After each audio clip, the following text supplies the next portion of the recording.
Alright, so recently I was actually approached by a company online and they asked me to test out a product of theirs. They aren't paying me for this video or anything, so I want to say that from the get-go I am not big enough to be sponsored or anything like that, but they did ask me to check out this product and they didn't directly ask if I would post a video about it, but obviously I'm going to post a video about it today. So let's go ahead and unbox it.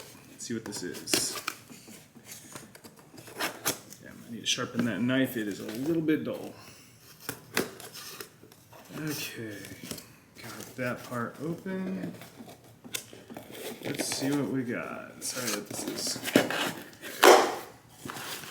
Alright, so what do we got here? We've got the AirTurn BT500S-4. It's a wireless controller for tablets and computers. So what's cool about this, from what I've read, is it's a little stomp box. You step on these buttons on the stomp box and that can do different things on your computer or your iPad or your tablet or whatever it might be that you're using. Such as, it's saying AirTurn, so I'm assuming I'm going to be able to turn the pages inside of Guitar Pro or maybe turn the pages inside of a PDF. But I've also read a little bit about this being able to be used for things like hitting stop and record and play and pause and stuff inside of DAWs like Logic Pro. So kind of stoked to try this out because I've seen other people using similar products online.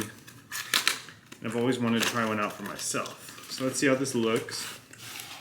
Alright, so in the box we got a couple of instruction cards here. This one shows the different products that they've got. Little quick start guide that's actually extremely convenient because I have never used this before, so it'll be nice to be able to get started quickly. We've got a USB power cable for it as well, and then we've got the pedal itself. It's actually really nice looking. Feels like powder coated aluminum, maybe plastic, I can't really tell. You've got your power buttons here. Oh, looks like it's already got a charge to it, which is cool. So I'm gonna turn that back off. The buttons feel really good. Honestly, that's really dope that it's rechargeable, so it doesn't have to stay plugged into my computer or anything. It is Bluetooth, it looks like. It makes sense because it's able to be used with an iPhone or an iPad as well. All right, so I'm gonna get this set up real quick and let's see what it does, shall we?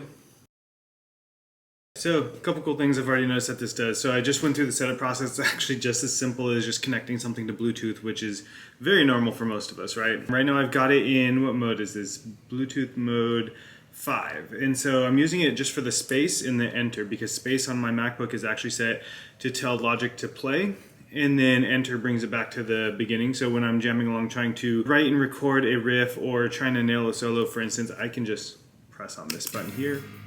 You hear it started Logic.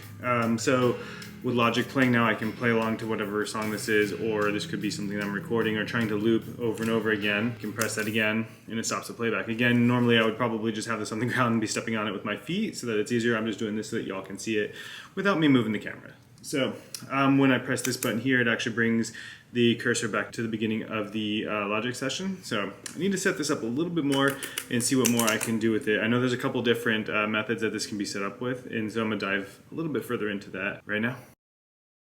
All right, so I've got to figure it out here. So up on the screen here, I've got the AirTurn Manager.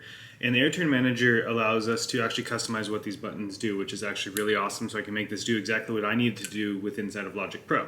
So in here, if we go to switch actions, I've only changed mode 4. And now to switch modes, you just press the mode button and you hold it until the light has beeped, 4 times in this case, and then let go because it's mode 4. Really quick and easy to switch through modes. You see there's 7 different modes that I can customize besides the very first one. But what I've done is I've gone through for mode 4 and I've actually changed the modes to fit something that would work really well for Logic Pro for me. And so if I click on the first button here, so the first button I have set to just trigger the space bar, which would be the space bar on my Mac's keyboard. That will play or pause inside of Logic.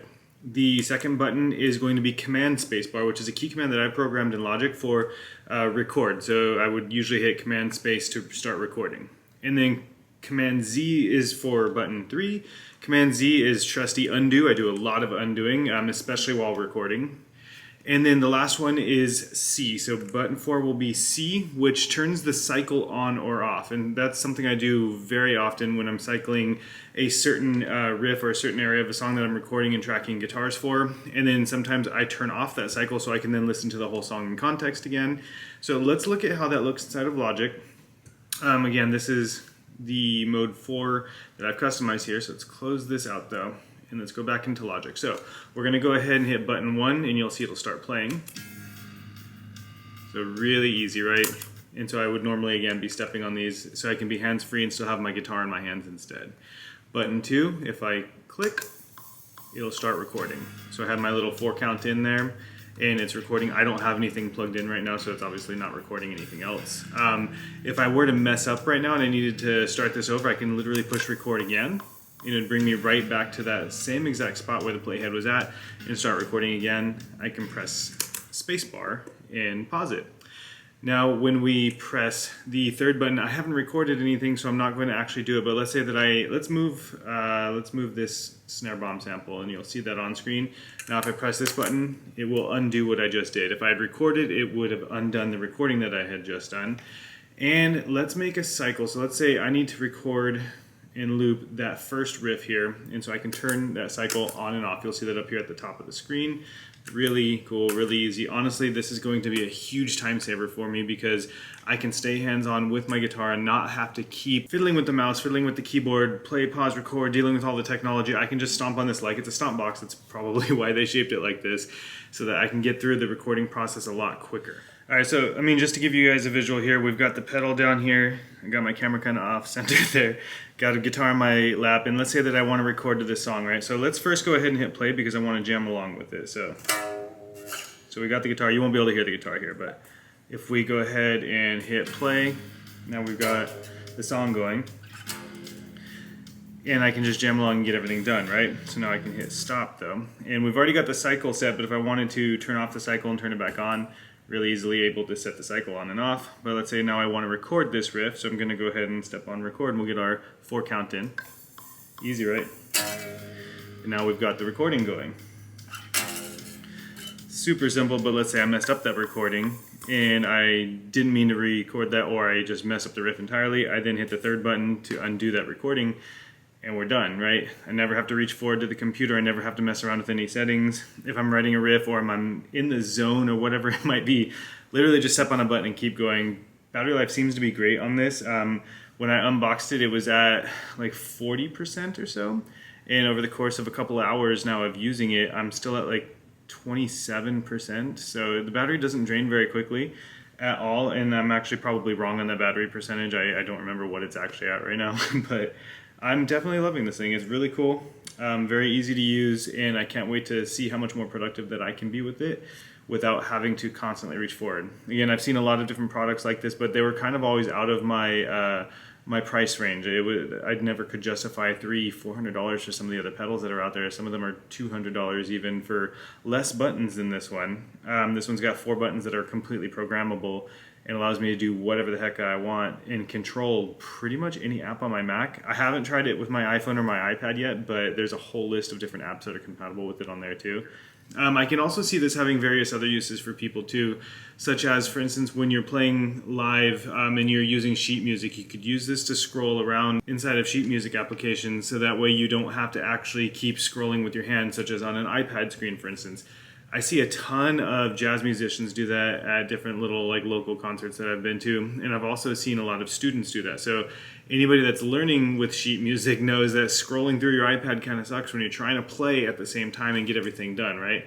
So it's not really the best way to do things when you need to be hands-off and actually focusing on your instrument. So yeah, AirTurn is actually really sick. I'm excited to try it out a little bit more and see what all else that I can use it for.